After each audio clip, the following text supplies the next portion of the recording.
And now, you're tuned into RBLR, the home of Tampa Bay's RBLR Sports. This is your RBLR Rays podcast. I'm your host, Zach Dobb, coming to you live along with my co-host, Pat Davenport. Pat, how you doing? It's so good to hear a disembodied voice just echo around us for a little bit, because a voice from above may be what this team needs. Do you mind if I say something controversial, shocking, and a little bit upsetting? Not at all. Okay, here goes. The Tampa Bay Rays. Was that it? Was that? Yeah. Yeah, the Tampa Bay Rays. That is, Yeah. Unfortunately, all those things all at once right now. And you know what? We're here for it anyway. And we thank you for being here. We're going to talk about it. Hey, is the season over? Is there nothing to worry about? Are we somewhere in between? We're going to talk about it. We're going to tell you what we think, and we're going to talk about the games that happened because we're contractually obligated to. We're going to give you our bat in the arm of the week and hopefully talk about some bluer sky or skyways ahead. We'll see. If you're watching us for the first time today, thank you. We'd love to have you back. But thank you for coming and watching us for the first time. If you've been watching us and you're coming back again, you know what to do. Hit that like button. Follow us. If you're watching us on any of the social medias, give us a follow so you know when we're going live next time. And we hope that you will see every single live we do. We're hopefully going to be doing even more of them. And following us is how you know that we're going live. So, Pat, what are your let's just is the season over? No, we've got 133 more games to go. Right. We have played, what, you do the math, less than a sixth of the season so far. If this was a 3-game set, if this season was a 3-game set, we'd be in the bottom of the fourth of the first game of the 3-game set. So, plenty of baseball still to be played. The Rays, since last we talked, have not had a good week. Last time we were on, we said, hey, it feels a bit sticky. It feels a bit not right. Things aren't clicking properly. But, we're 500. We're actually, over 500 when we were last recorded. And we'd only lost one series to defending World Series champions. The Rays then heard that and said, hold on. Yeah, so true. We have only lost one series. Let me change that. And then since we have last recorded, we dropped 2 out of 3 to the Yankees. We dropped 2 out of 3 to the Tigers. And now we have just been swept by the worst team in baseball, Chicago White Sox. It's not been a good week for the Rays. This has been the worst week of the season and maybe the worst week in Rays baseball since around July of last year, when the Rays were in a really torrid stretch. And actually, this is the first time the Rays have been swept in a regular season series since July of last season. Yeah, it's a tough watch right now, unfortunately. But you make a really good point. They have only played 29 games so far this season. The equivalent to that of let's say an NFL season, we wouldn't even be all the way through Game 3 yet of a NFL regular season. So keep that in mind, everybody, because while this is frustrating what we're watching right now, we're not even through all of a third game of an NFL season, and we wouldn't even have lost all 3 games to start the year in that scenario. So when you look at how frustrating this is, because I'm not going to lie to you guys, and I think we've said it a little bit, this is frustrating. You've seen it. I've said it on Twitter a couple of times. I've definitely said it in our Discord. It's frustrating to watch. It is not fun to watch the team lose. I love the Rays. I get very emotional about it. If we ever do some live streams where you get to watch the games with us, you will see just how irrational I get during a game. I let my emotions get the better of me during a baseball game.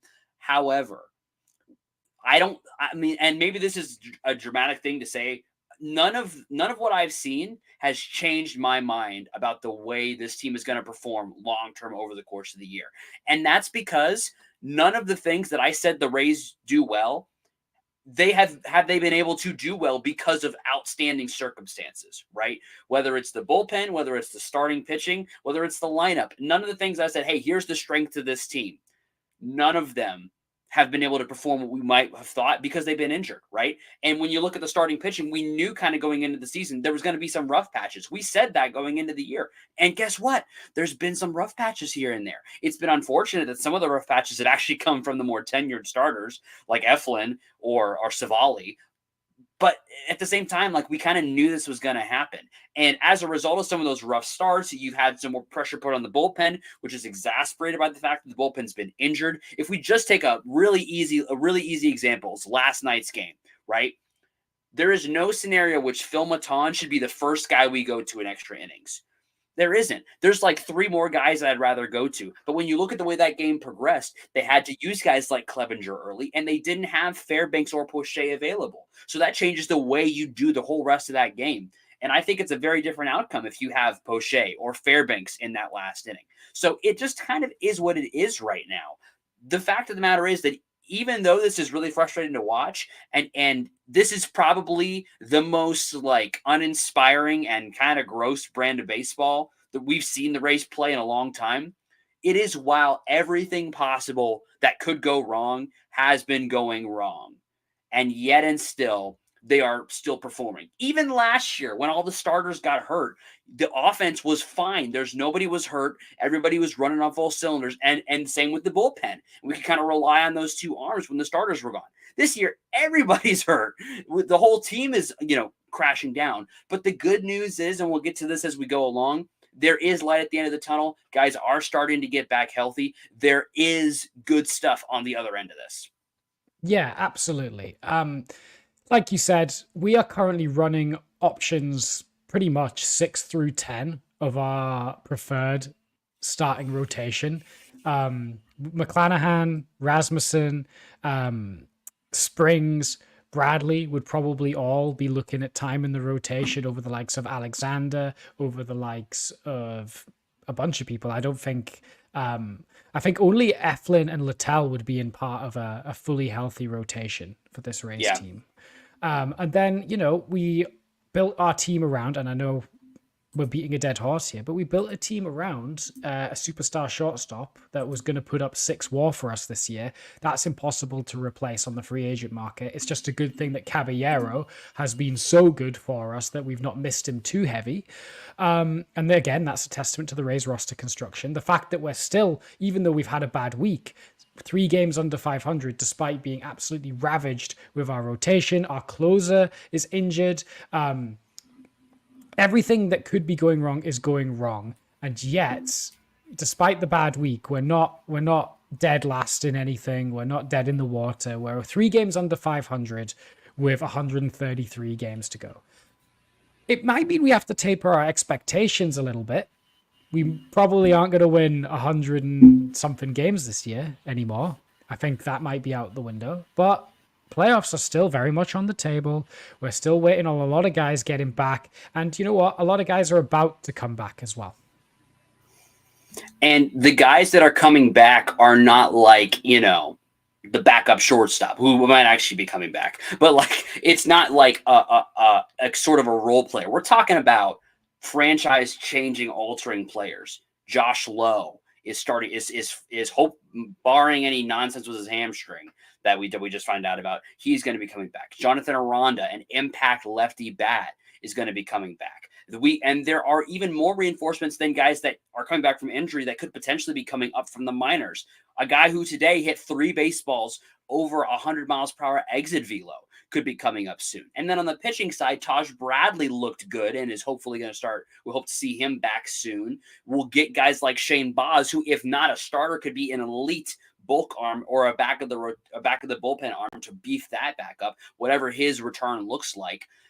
And then even farther down the line, you look at a guy like Jeffrey Springs, who was the best starter in baseball until he got hurt last year. And we don't have any reason to expect he'll be anything other than that. So these are all guys that are within sight. And the one that's the most obvious is Josh Lowe. I think this team changes drastically if you just insert him into this lineup, because what he provides from a power perspective, a home run threat perspective, extra base hit, provider, and then just quality defense in the outfield as well. Like there's so much that he brings to the table that he'll provide as soon as he gets back into the lineup. And then you even look at a guy like a Ronda, coming back into this lineup, providing consistency maybe at the DH spot, where we've been getting Harold there, who's been kind of hit. He's been good or not good, or you've been getting some other guys in there, or that may have not been providing what we want, or Shenton as the left-handed bat not providing what we want. Aranda is going to provide even more of that. So there's so many guys that are coming up that are going to make those those changes that we need for the team.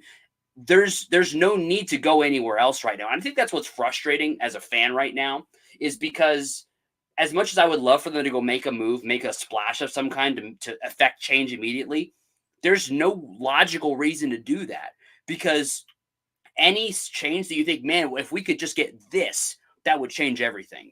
Most of those guys are going to be back in a couple months. So why would we go and waste capital that we could use that could either be a part of this team this year or next year?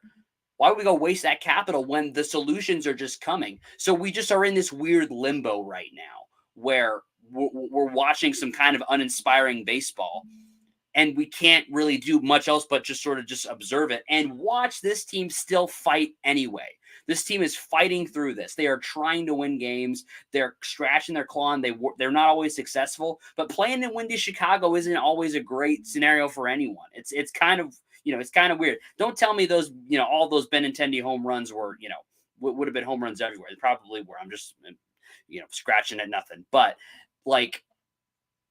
don't give up on this team is what I'm saying. The reinforcements are coming. Some of the bad losses are kind of explainable when you look at the scenarios guys were put in, but don't give up on this team. Do not give up on this team. But I know why a lot of you are here, and I've been reading Twitter. Like we gotta look at it a little bit. We gotta ask ourselves the question, and we can't just use injuries as an excuse, because the players on the field have not been producing the results that the team would want. Why is this team bad? Do you want me to start, or do you want to start? So if we just look at it as what do we have? Like, not just talking about if we just take the injuries out of it, right? The number one place to me that I go to look is what is the ratio of starter innings pitched and bullpen innings pitched. Because generally, if you're in a good place there, that's going to be successful. And if you are in a bad place there, that's where you might start to see some issues, right? So right now, for the season, the Rays rank 16th in starter innings pitched. So at 140. So they're not doing a great job of starters going long and pitching a lot of innings. When you go to reliever innings pitched for the season, they are sitting at 4th in baseball with 112. And granted, some of those reliever innings pitched are like from bulk guys like Alexander going a little bit deeper in games. So we do know that. But even if you take some of those innings away, you're still in the top half of the league. So what's happening is starting pitching is not going as deep as we'd like. The bullpen is having to pitch more innings. We like the bullpen as a strength of this team, but when you lean on the strength of your team, occasionally you wear it out. And especially when you're talking about pitching, which is so complementary, you can lean on your offense and maybe not wear it out, but you definitely can't lean on your bullpen too much and wear it out, which is kind of what we've been seeing, which is exasperated by the fact that not all the bullpen arms we'd like to be available are available because we've had some injuries, whether it's, Poche or Fairbanks been on and off the injury list a little bit. That has hurt the team's ability to, perform there. So I think that's one of the first places that I look when I look for why is this team bad. It's because the starters aren't going deep enough. The bullpen's pitching too much. And as a whole, that's creating a kind of bad ecosystem for the performance of the pitching staff. Yeah, I completely agree. Why pitchers are so good, the art of pitching is deception, right? And you can only deceive guys if they don't get to see too much of you. If you watch a magic trick 10 times, eventually you're going to figure out how it's done. Okay. Right. And pitching is no different. That's why there's a third time through the order penalty. And because these bullpens are getting so overused, not only are they tired, but hitters are getting a lot of looks at these guys, more than what you'd want. How many times this season have we said, oh my gosh, why was that reliever not taken out yet? Why is that reliever still in there? Why are they leaving that pitcher still in there so long? Why isn't Cash pulling him? The reason is usually because they've already left other guys in too long and they're unavailable. Like, it's just, this is a really taxed bullpen that is having to work longer outings than they want, and therefore they're unavailable the next day, which means that the next guy then has to stay in too long, and it creates this horrid chain of people being left in too long, hitters getting better looks at what is coming at them, which is not ideal at all. That's why most relievers are really good in one-inning spurts, because they can just face 3 to 5 batters and then be done, and then you don't see him again. Hopefully, not the next day, maybe 2 days later. So that's not a luxury that's been afforded to the Rays due to injury and due to underperformance at crucial times by the starting pitching as well. So that's a really good point. And also something else is the command has not been there for the entire pitching staff, which is odd because this whole pitching staff is designed around having good command. That is the philosophy that the Rays operate under, is throw strikes, get ahead 0-1. It suddenly swings the outcome of the at-bat way in your favor if you're ahead in the count. If you can get to 0-2, you can kind of do whatever you want with a hitter because the expected outcome of an at-bat that's at 0-2 goes way down. They're not hitting their spots. And a good explainer for that is, one, the amount of walks that they have surrendered. It's got better lately, but a couple of weeks ago, they were really bad in terms of the walks surrendered. And also, this is an interesting stat to me. The Rays have the second worst ground ball percentage in all of baseball this year. And that means they are giving up a lot of fly balls, okay? Because when you give up a lot of fly balls, it means that they usually hit harder and in a harder to reach location than a ground ball. The Rays have a 12.8% home run to fly ball rate. 12.8% of their fly balls result in home runs, which is actually the third highest in all of baseball as well, behind only the White Sox and the Blue Jays, which means they're giving up a lot of home runs. This is only explained by them missing their spots. Yep. They are missing their spots, inducing hard contact because they're leaving their pitches in hittable locations where hitters can hit them up and therefore out of the ballpark. We are getting stung by home runs all the time, and that is the biggest killer because it's hard to string 4 hits together to get a run, but to hit a home run, that's an instant run, and we're getting stung on them constantly. Go on. Yeah, I mean, just look at last night's game. That the last pitch of the game was a sweeper left. I mean, like, it's almost comically right in the center of Benintendi top box in the zone. Just swept it right into his bat, and he swept it right out of the ballpark.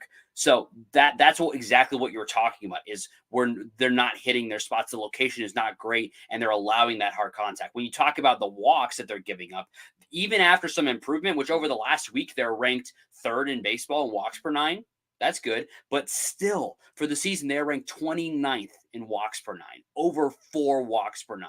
That is not the character of this Rays bullpen. And again, over the past week, that's improved. They're getting closer to that sub 2 walks per 9 that we look for from the Rays. And so there are improvements that we are seeing from this team. However, you cannot deny that the locations are not being hit. But again, when we talk about is this reason to panic, I say no. Because this is not what we expect from this team, and it's not the character of this team. It's not the hallmark of this team, and we did not have significant turnover in our reliever. Our back end of the bullpen. Kittredge being gone is kind of the main one, and then I guess we did lose Davinsky and Stevenson. So we did lose those 3 guys. However, I would argue that still the top 3 guys in the bullpen are still there, even though they're kind of they're hurt right now. But you still have Adam, you still have Fairbanks, you still have Poche. So I don't expect for them to just suddenly, forget how to throw strikes. I do expect occasionally for guys to get in a rut, and it seems like they've all decided to get in a rut at the same time. So it's unfortunate that we've seen that, and we've kind of seen that offensively too. We've seen some of the best bats offensively all get in a rut. Randy and Yandy are not themselves right now. Randy is hitting right around league average at a 100 RC, just a little bit over a 100 WRC plus. Randy is in the dumps close to a 60 WRC plus. That is not what we expect from them season long. And that's why, again, I can't, even though that's why we're underperforming, is because the strengths of the team are weaknesses right now. That's why you're underperforming. But I don't expect that to stay constant throughout the season. I expect that to change. I wonder if when you look at guys like, Yandy and Randy, pitchers know that they can give them their best stuff, and they have produced a lot of very weak contact over the past couple of weeks. And I can't help but wonder if it's because pitchers are giving them their best stuff because they know there's no Josh Lowe down there. Now Paredes is still there, and he's actually doing okay overall in the year. He's doing fine. He's averaging around a 120 WRC plus, so he's still doing pretty good. However, they know that those are the only guys to really worry about, and the other guys in the lineup are getting you here and there, but they're not doing the heavy damage because there's not a power profile that's going to lead you to think home runs are a possibility. When you re-inject Josh Lowe into that lineup, you re-inject some lineup protection. Same thing with Aranda when he comes back. Same thing with Brandon Lau when he comes back. You're really seeing the negative effects of losing that power threat in the lineup with no Brandon Lau and no Josh Lowe. That's 60 to 70 homer potential that's just gone out of your lineup. And with that, the fear of guys to throw to the rest of the parts of the lineup are gone. And so they get their best pitches out on Yandy and Randy, and we're watching it. Yeah, the lack of power bats in the lineup is really, really hurting us. Even on their best days, Rosario's not really a power threat. Rortvet's not really a home run guy. Caballero's not really a home run guy. Like Paredes, Randy, Yandy are the only real healthy guys right now that could produce 20 home runs plus. Yeah. And they're all in a slump at the moment. So when the Rays are having to depend more heavily on stringing hits together, which is a way harder way to score runs. Which sucks, but also they are not making their best contact right now. In terms of weak balls hit, the Rays have hit 5.7% of their batted ball events as considered weak contact, which on Baseball Savant is any batted ball that is under a certain amount of miles per hour. I believe it's under 80 miles an hour. I think it's 80, yeah. Yeah, so the Rays have made 5.7% of their batted ball events as weak contact, which is actually second worst in the AL, fourth worst in baseball, behind only the Mets, Guardians, and a Guardians team that's built around weak contact, may I add, right. and the Pirates, which is not what you would want at all. They're often they're actually also their topped percentage, which is where they're hitting over the baseball and hitting it into the ground, or at a low launch angle, is also the third highest percentage in baseball, behind only the Reds and the Marlins. So their quality of contact has not been great in general. And when you're not making good contact, you're relying on a lot of BABIP luck, and the Rays have not had that either. Because, strangely, the Rays actually have the fourth highest line drive percentage in baseball as well. So they're hitting line drives, which is like an ideal scenario. But what's their BABIP? What's their batting average on balls in play? Not that high at all. So it's been a mix of bad contact, but also bad luck as well in terms of the offense. However, they are 100 WRC plus as a team, which means they are league average. I just feel like, I don't know about you, but it feels as if there's good pitching performances in this team. There are good hitting performances in this team. They're just not happening at the same time. Whenever we see the Rays break out for 7 runs, the pitching staff give up 8 or 9. And whenever the pitching staff only give up 2 runs, the Rays only score 1. And it can make for some really frustrating watches that we can't get a good pitching performance and a good batting performance at the same time. Or conversely, we can't get a good rotation performance and a good bullpen performance at the same time as well. How many of these losses have been, hey, the starter was really good. Pepiot threw 6 innings, 1 earned run, or Eflin threw 6 innings, 2 earned runs, and then the bullpen come in and give up 3 or 4 more runs to put the game out of reach.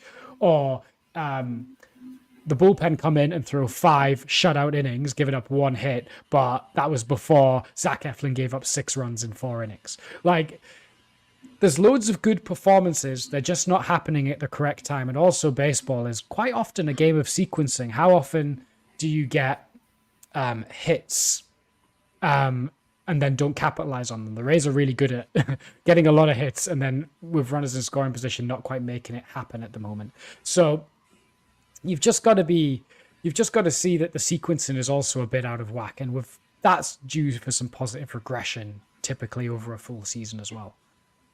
Yeah, when you look at the White Sox series, in every single game, they had the guys on base and someone at the plate to take the lead at some point during the game and past like the fifth inning, right? So like it's not as if they were out of all these games. There was no chance. They were just getting like they had chances to win these games. Same thing in the Detroit series. They had chances to win the games. They just didn't execute.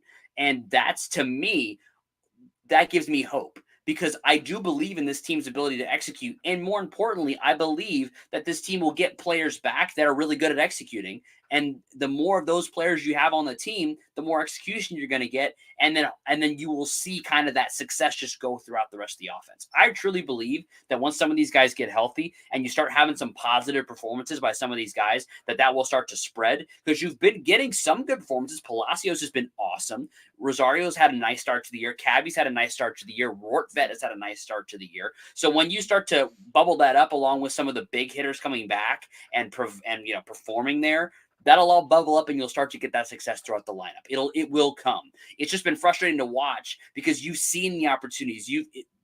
Twice they walked Palacios last night to get to Randy and he couldn't capitalize. That's a tough pill to swallow as a Rays fan, because you expect Randy to be the guy that comes in and makes that, makes them pay for that and puts one in the seats or puts one in the corner. And he did do it once last night. So like, it's not like he can't do it. We know he can. He just isn't doing it right now. So that's why, while I have a lot of frustration watching all these games, it's tough to watch. I'm not giving up on this team because I know the guys can do it. I've seen them do it. I do not think it's a fluke. I do not think they've just been overperforming. You can't overperform for 5 years straight. It's just not going to happen. That's what this team has made the playoff 5 years in a row. I do not think they're going to miss it this year. No, that's like saying, oh, if the Dodgers had a bad week, they were overperforming. Right. You just don't see teams be good for that big of a sample size and it be a fluke. Baseball, you can't fluke that big of a sample size. That's the reason we play so many games in one season, let alone 5. So let's slow down, but also let's tell the team to stop chasing as much as well, because they are chasing a lot of pitches. They've actually got the 3rd highest chase percentage in the league, behind only the Rockies and the Marlins as well. So they just need to. They're pressing, they are pressing, and especially the top of the order. The top of the order are pressing, and they are prone to doing that. Last July, they were pressing a lot as well to try and get out of their funk, and it can be a hard road to get out of when you start swinging at bad pitches. So it's not as simple as, hey, swing less. I really don't want to pretend that it is as simple as swing less, but they're getting in their own heads because they know they're better than what this is, and it's as much of a mental thing as it is a physical thing. And that's why I hope that they can just find something.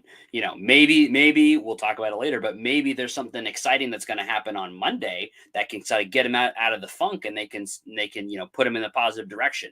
And as much as we're talking about this is terrible, this sucks, this is awful, I just want to first of all, a little bit of perspective.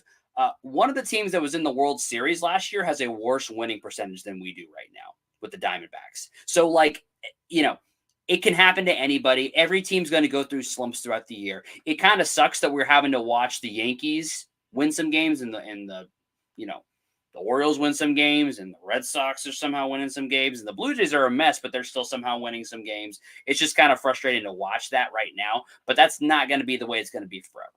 No, exactly. I mean, the Astros are also doing really bad, and they're always in the ALCS. So it's one of those that you just got to keep an eye on.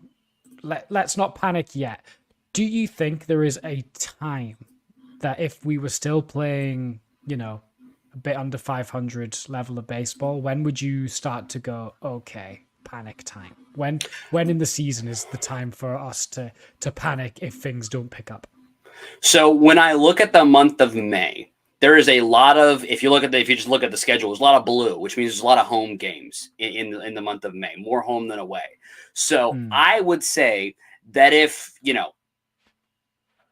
we look at the end of May and we're still like terrible the way we are right now, then I would start to be concerned.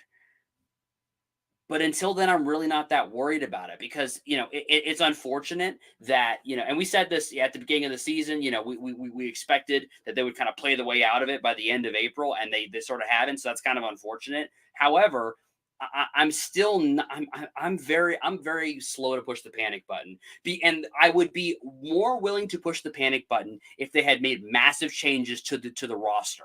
If there were just massive changes and we were like, I hope this works out, but there really haven't been those massive changes. The core of the team is still intact and coming back from injury. So that's why I'm so hesitant to push the panic button, because all those guys are still there. So I just don't believe that they just all forgot how to play baseball. Like, they didn't. They're going to figure it out. It's gonna start to run its way back around in the positive way. I think we're gonna see them turn it around in May. That's what I hope. If we get to June and we're still below 500, at that point, we do definitely have to start asking some really tough questions.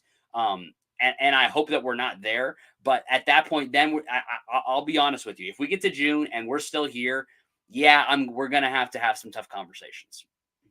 I think that's a fair analysis.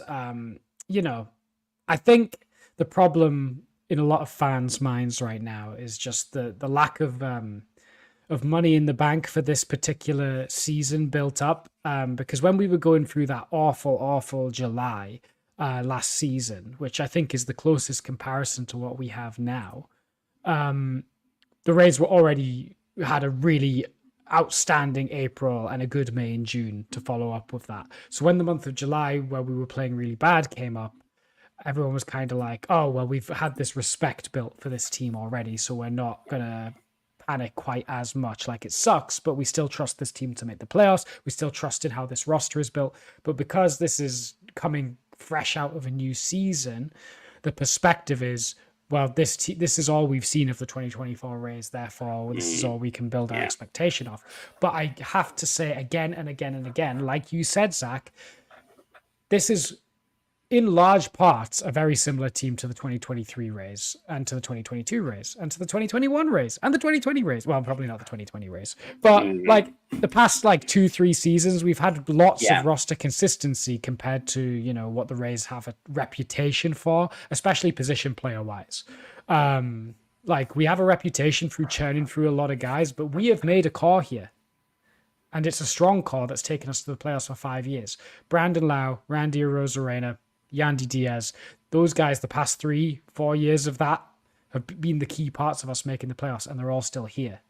So I would use samples based on the past 3-4 years of that core and this system that we are currently using, rather than a bad 3 weeks.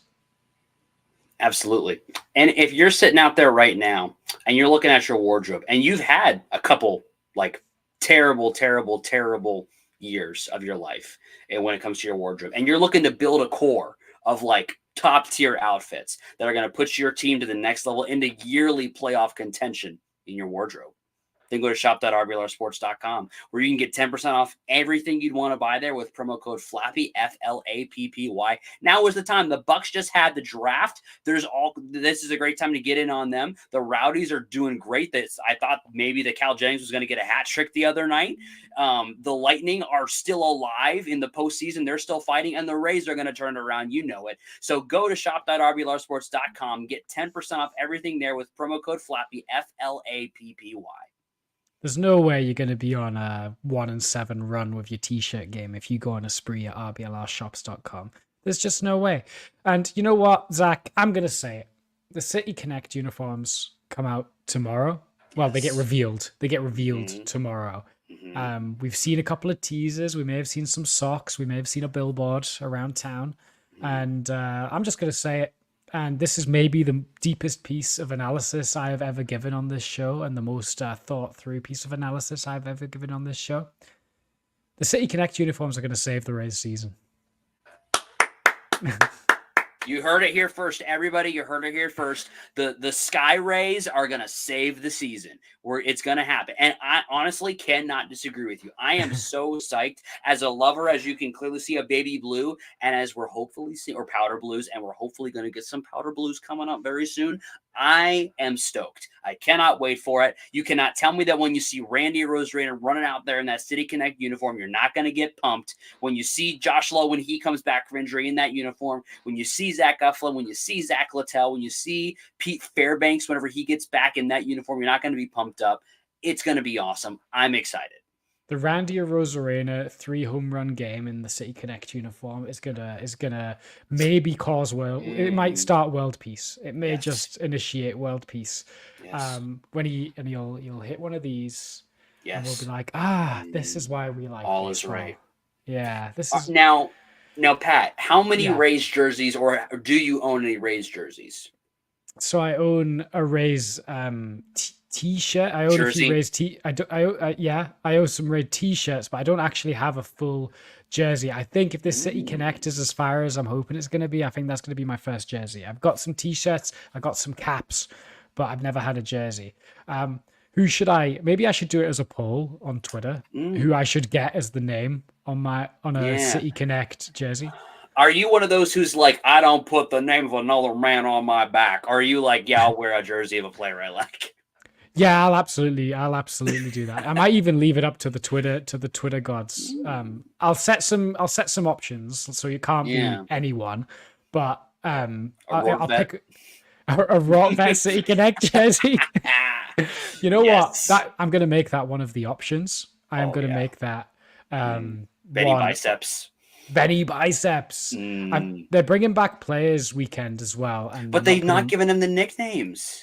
I know. It's so sad. Hey, listen. Someone put in the chat Jersey McJersey face. Listen, that as a UK resident, Boatface should have been the name of that ship. It's so disappointing. I remember it. I was on the interwebs when that was happening, and I am so disappointed. Listen, I love David Attenborough, but it's just it wasn't his time. It wasn't his time for a boat. It was Boaty's face. It was Boaty McBoatface's time. I have been wanting to get a Brandon Lau jersey now for like a couple years. So maybe this will be the time. If the jersey is really as fly as we hope it will be. And Brandon Lau. if he sucks, you can just say it's a Josh Lowe jersey. Well, so I'm like, can I get it just Low, no number, and it's just whoever stays with the Rays longer? That's how it works out. Yeah, I think so.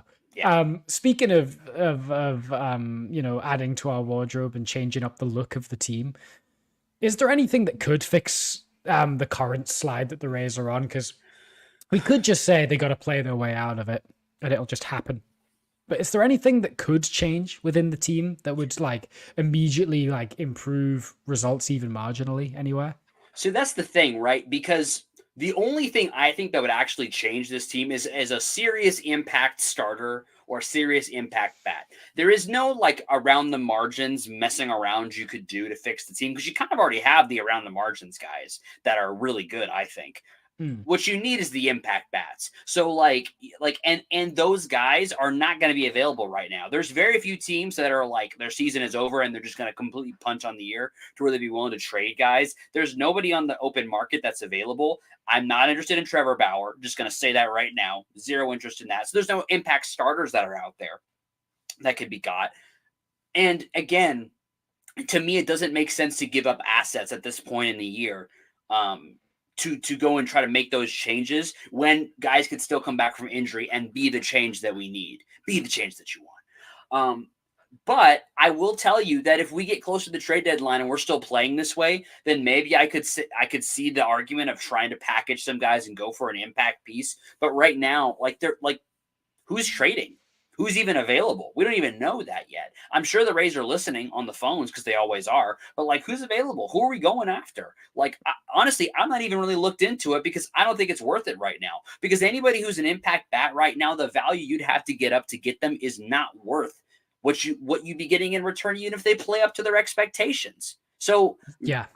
I'm not really even let's just say that the Angels decided they're done. And even though Mike Trout says he wants to be there, the Angels are going to move him. Even if we did go get that guy and put him on this team, guess what? The value we'd have to give up to get him would be so not worth it. We'd be mortgaging so much of our future for the present. And there's all kinds of things to even consider in going and getting a guy that is an impact guy, because most impact guys come with a lot of dollars on their name, and that's something that the Rays may or may not be willing to do. So I just don't think there's a scenario in which the only move that would make a difference is an impact player, like an all-star or MVP caliber guy. We have those guys coming back from injury. There's nobody available out there that's going to be worth what we'd have to give up. Is there an impact bat that's currently hitting a bunch of home runs in AAA right now? Maybe. Is there somebody down there right now who's like hit 3 or 4 balls above 100 exit velo just like today? Is there somebody down there? I don't know. Do you think there is? I mean, there might be. Let me just type on the old. Oh, yeah, there's Junior Caminero. Maybe. Oh, totally forgot about him. That's crazy, man. I totally forgot about our number one prospect. Is Junior Caminero worth adding to this team to kind of make the offense better, or is now the wrong time for that? What do you think? Now is the right time. I think we should wait until we're back home, which is what we were talking about this in the Rays Discord today. I think that we should wait until we get back home. I don't know, maybe with the city jerseys debut, and bring Junior Caminero up then. Oh, if he made his debut in the City Connect jerseys. I'm just saying. I'm just super saying. That would be pretty cool, I think. And I wouldn't even put it past him, because I don't know about y'all, but like, I mean, I'm sure Nico Goodrum is a very nice man who is who's much better at baseball than I could ever consider being. I don't see the reason why he's on this team right now instead of Junior. It made sense when we brought him up because Junior was hurt at the time, and there was also some, service time manipulation going on at that point. That is not going to be going. I didn't say that, but that's no longer a consideration now, because we passed the point where that's a consideration. So I think we're going to see the rise of Junior Caminero to the major leagues very soon. So we put him up in favor of Goodrum. Would you? Yes. Would you make him the everyday second baseman over a likes of Curtis Mead, who's been struggling at the position, at least defensively? Because that seems like the easiest place to slot him right now. It's either that or DH. Yeah. So I think if you bring him up, he's got to play every day. I think he alternates between second base and DH. Like he'll take some days at second, some days at DH, because like if you bring him up, he needs to be playing every single day to me, because he needs to be playing every single day because he needs to continue to develop. I don't want him riding the pine. I'm sure they will. I mean, maybe could he get a spot start here and there if they want to give Praise a day off too? Like they could work it. Like maybe one day he's a DH, maybe 2 days he's second baseman, maybe day 4 Paredes takes a day off. Like there's ways you can work it, and I think that's what we would see when they bring him up, is we're going to see some shenanigans that way to get him in the lineup every single day, maybe moving him around a little bit. Or moving other guys, or they may move other guys around to give him consistency. So we'll see. But like around, you could see Meade hitting the DH for a little while, or going to third base here and there, and letting Caminero play consistently at one spot. Who knows? But I think they're gonna find, when they bring him up, they're gonna find a way to get him in the lineup every day, one way or the other. Yeah, I think that seems like the most obvious roster move to make, if any.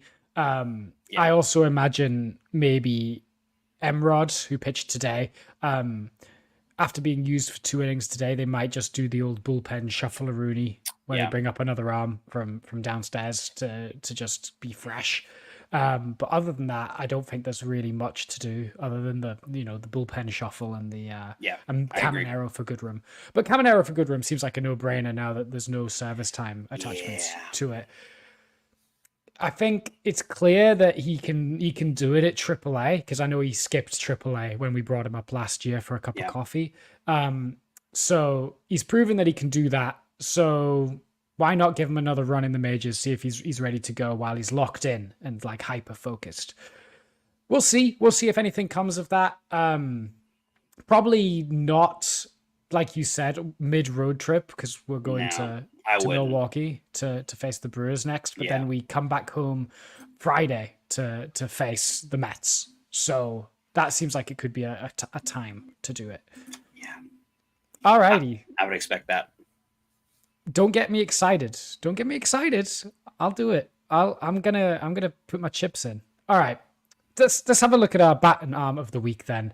It's been a rough week for the Rays, but there have been some standout performances. Zach, I'll let you go first. Who is your bat of the week? So my bat of the week is a guy that before this season I would have never expected to give a bat of the week to. It's somebody that, because we didn't even know that he was going to be on the team until like right before the year started. But you know what? He is on the team, and he's been great. It's Ben Rortvedt. Ben Rortvedt, the guy that was playing for the Yankees last year and has come over and just been mashing, just been hitting to us consistently above 150 WRC plus for the last couple of weeks. Did it again this week. Is just hitting the ball. He's unfortunately not hitting for a whole lot of power, but he's getting on base. He is part of the rallies. He's part of getting, putting us in positions to score. And I think the more that some of these other guys that we're looking at to try to, be the guys who score those runs, whether it's Randy, Yandy, or Josh Lowe coming back, as those guys start to round into form, Ben Rortvedt consistently in the bottom half of the lineup, getting on base and providing those opportunities is going to score a lot of dividends. I think we're going to see a lot of runs scored on Ben Rortvedt's ledger as we go farther along. And he's earned maybe some DH spots because I think Pinto is 100% still the starter at catcher. Don't get me wrong. Don't take this out of context to say I think Ben should start over Rene Pinto going forward. He shouldn't. But his bat is worth keeping in the lineup, especially while Aranda is still out of the picture. I think he should maybe get some DH spots here and there. Ben Rortvedt's my bat of the week. Yeah, I mean, on the season, he's got a 185 WRC plus, and he's currently third in the amongst American League catchers in Fangraphs WAR. That's crazy. Never would have imagined it. The American League Fangraphs WAR for catchers, Salvi Perez, who's like having a career renaissance. Then Ryan Jeffers of the Twins, and then Ben Rortvedt. Wow. Ben Rortvedt has more WAR than Adley Rutschman this season. Clip that. Let's put that on everything we can find. That's the stat right there. In fact, Ben Rortvedt better than Adley almost Rutschman. double the WAR. Almost double the WAR. Rutschman has 0.5 Fangraphs WAR on the year. Rortvedt has 0.9. We have Adley Rutschman at home. We don't need Adley Rutschman. Ben Rortvedt is Adley Rutschman at home. Exactly. Pat, who is your bat of the week? All right. So my bat of the week is someone that has had a really nice run. He hasn't led the team in WRC plus this week, but he has been perhaps the most feared hitter in the Rays lineup, particularly in this White Sox series, and that is Richie Millie himself, Richie Palacios. He hit to a 159 WRC plus this week. He had a really good series against the White Sox, and I've actually got a fun stat about yesterday's game. Yesterday, Richie had an insane game where he was 3 for 3 with 2 singles and a home run. And he was intentionally walked twice and regularly walked once. What a game. Getting on base 6 out of 6 times. Getting on base 6 out of 6 times, including a home run. It's insanity. Now, this is people on baseball Twitter always do this meme where it's like Barry Bonds has more career intentional walks than the entire Rays franchise, right? Okay. They do that all the time. The Rays get clowned on for not having any intentional walks. I've got a fun guessing game for you and for all you at home as well. How many times has a player in Rays franchise history been intentionally walked twice in the same game?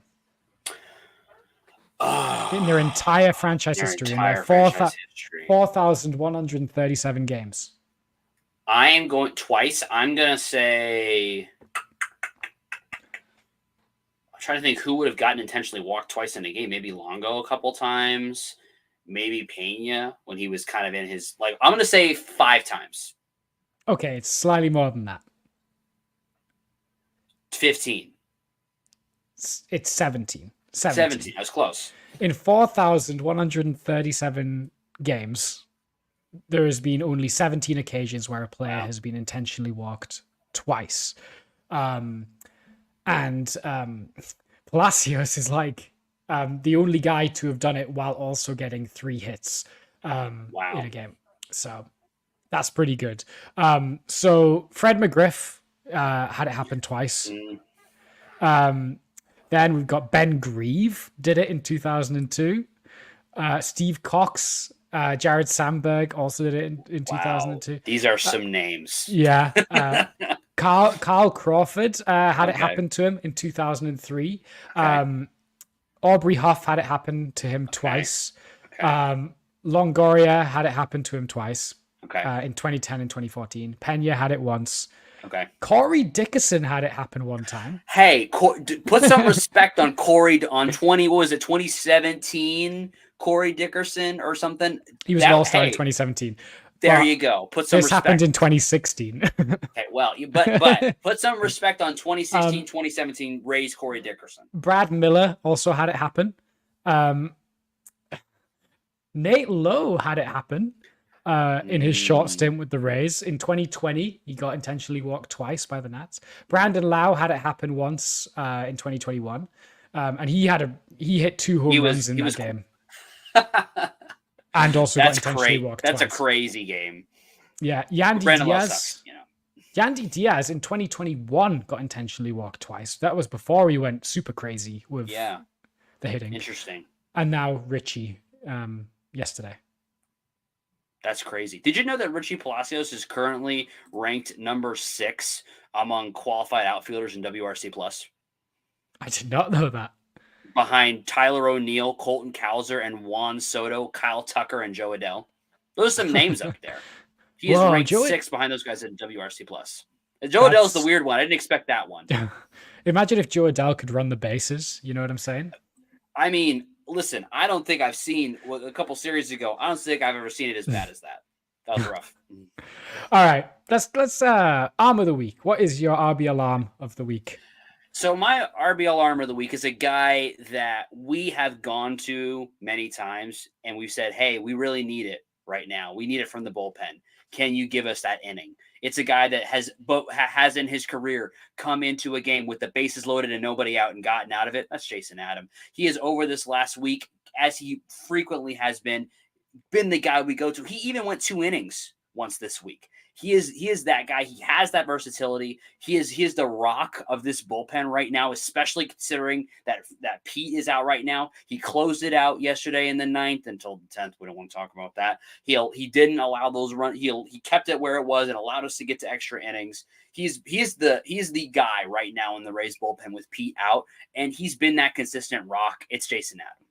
Yeah, I love that pick. It's hard for a reliever to get an arm of the week, but he's had a heck of a week.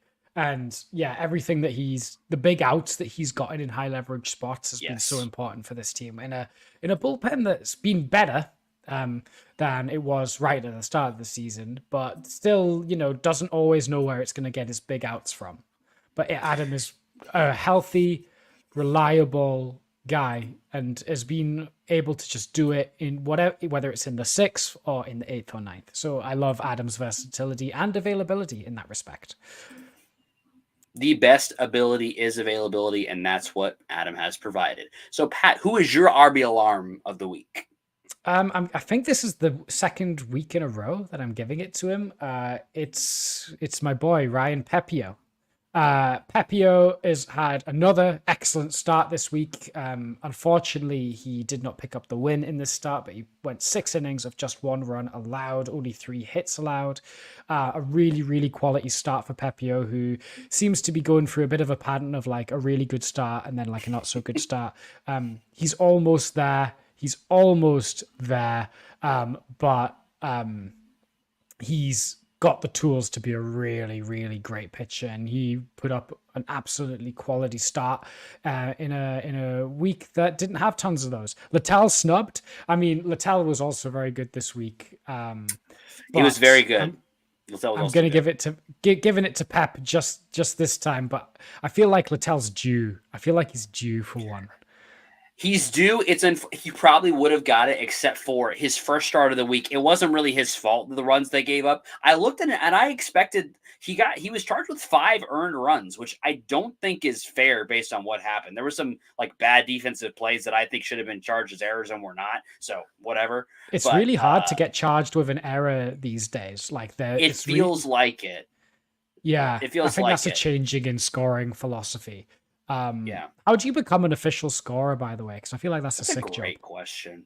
That's a sick job, and I also feel like it's a lot like you would probably would not want people to know your name, because if like, especially as a player, if I like didn't deserve an error and found out I got one, I'd be mad and I'd be trying to find out who it was that gave me that error. So maybe they're just in the shadows and nobody knows. Yeah.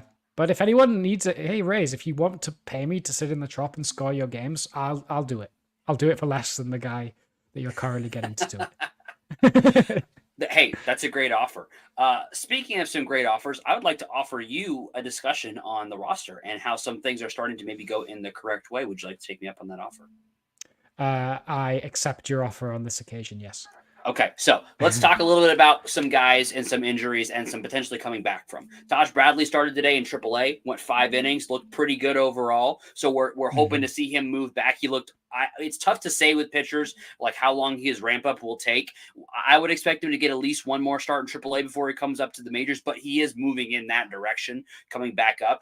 We've also seen, obviously, Junior. We talked about him. He's done with his little injury, whatever, and he's back and smashing baseballs, which is great. Josh Lowe is kind of one of the negatives of this we got to talk about, unfortunately. He was back with the Rays, and then they discovered a hamstring thing. He's going to get an MRI on Monday. It doesn't sound like they're like super, super concerned. It's more of a like precaution thing. We might see him more towards the middle of May now instead of the beginning of May, but it does seem like the oblique is not the issue anymore. So we hope that the hamstring will kind of work itself out and he'll be back and ready to go. Aranda is going to start getting at bats soon. I don't think he played today. He's good. They expect him to start playing soon. So he's also on his way back. Same thing. Johnny DeLuca, I believe, has started to play some games. Aranda has played some games as well. Aranda has played some games. Okay. I missed that. Okay. So all these guys are starting to come back. We're starting to get some of these guys back from injury. Yeah, and unfortunately, we did lose one person. Pete Fairbanks has hit the IL. Yes, and Poche. And Poche have hit the IL as well. Yes. With Fairbanks, apparently it's a nerve-related issue. Apparently he's got some weird like sensations in his hand that don't feel right. Apparently that is not related to the Raynaud's syndrome that, where he struggles in the cold. Right. But they're just keeping a look on that. Apparently early MRIs say there's no like damage there, like no significant damage. So hopefully it's just a case of like something's just going a bit funny, and after a couple of weeks of rest, you'll be good to go. Yeah, and I mean, he's a guy that we definitely do need back. So we do hope that it's nothing overly concerning. The Poche's mid back tightness, it's not anything that they're overly concerned about. I even wonder if that's a bit of a phantom IL type situation. They're just giving him a couple days. We'll see. But it's 15-day right now. Nothing like crazy. And it was actually retro 2 days back. So it does make me think they're hoping to get him back sooner than later. Mid back tightness is all it says. I haven't really heard much about him, which makes me think that it's nothing to be overly concerned about. But that's where we're at with some of those guys right now. Jake Mangum as well. He missed a bit of time down in AAA, but he's back playing as well. And Brandon Lau is taking swings. Yes. But that's like a very early step in the recovery process. So I don't think he's like close to a return, but he is taking swings, which is a good sign because it means that they're starting the kind of back to baseball activities process for him. Yeah. And when you look at some of the timelines of some of these guys getting back, it's why I say, and I said this earlier, and I might even go back in it a little bit. I'm going to say mid-June before I really get concerned, because honestly, I don't think we're going to see this team firing on all cylinders offensively until the first couple weeks of June, when Josh Lowe is fully back, Brandon Lau starts to come back. That's when we'll start to see this team really fire on all cylinders and have all the guys available. And if we're still underperforming, then that's where I would get concerned. But the guys are coming back. There is light at the end of the tunnel. As frustrating as this week has been, guys are getting healthy, and we're seeing them start to move back up through their rehab process and get back to the major leagues. We're going to see a lot of names and a lot of difficult roster decisions in May, I think. There is a segment coming very soon called Hard Roster Decisions with Zach and Pat, because we're going to have some tough ones very soon. Yeah, because once you've got Brandon Lau and Josh Lowe and Johnny DeLuca all back, and Johnny Aranda as well, who do you send down? Are you able to fit them all onto a 26-man? Do you want to fit them all onto a 26-man? Who do you send down? How do you balance all of that? That's going to be tough. But we say it every time. Log jams are a social construct. They often work themselves out, whether someone really struggles and calls for a send down or someone else gets injured, or like it's just one of those where everything kind of works out usually. And if nobody's playing bad or nobody gets injured, then it's a good problem to have. So like that's fine. Let's not stress about that for now. We've got too many other things that the Rays stress us out with. My hot take, this will be my last hot take of the day. June is going to be Harold Ramirez's last month with the Tampa Bay Rays, one way or the other. That's my hot take. Yeah, he's gonna have like the second half of May and early June. He's gonna play out of his damn mind. He's gonna bat like 450 for like 4 weeks straight, because as soon as you think Harold Ramirez is done with the team, you'll then play the greatest stretch of baseball hitting wise you have ever seen, and it's inexplicable. So and we'll trade him for some great prospects or somebody we could really use in the bullpen. You know what? So true. It's a master plan.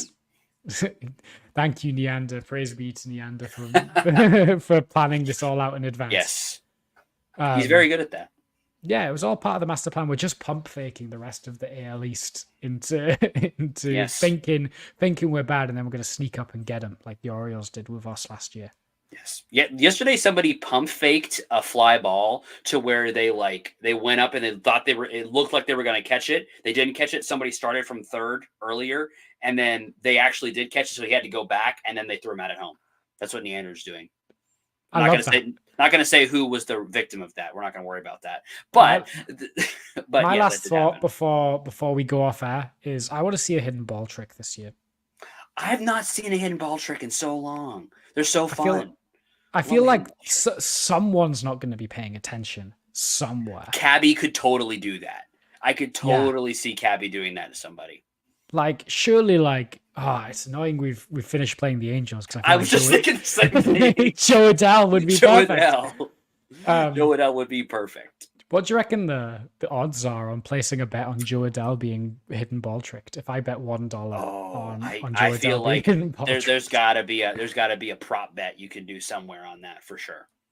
Yeah, we'll research that, and that'll be how I start the podcast next week. Yes. We'll do that. Well, thank you all for betting on us and for being a part of this. If you've watched through to the end, thank you for being here. Drop us a follow, drop us a like. Thank you for spending all this time with us. We really, really appreciate it. Follow us at RBLR Rays on all the socials. Go to youtube.com at RBLR Sports to follow us there. You'll get all the notifications when we're doing awesome stuff like this. Maybe there'll be some watch-alongs of games sometime in the future. Who knows? Maybe, maybe not. We shall see. But either way, you're going to get the best Rays podcast on the market out there in the entire world if you follow us, and we would appreciate it if you give us a like and give us a review on Spotify. We really appreciate it. But we thank all of you for stopping along and being with us through a difficult part of the season. But at the end of the day, we know these Rays are going to bounce back and they're going to turn it around. And as always, Rays up. Rays up.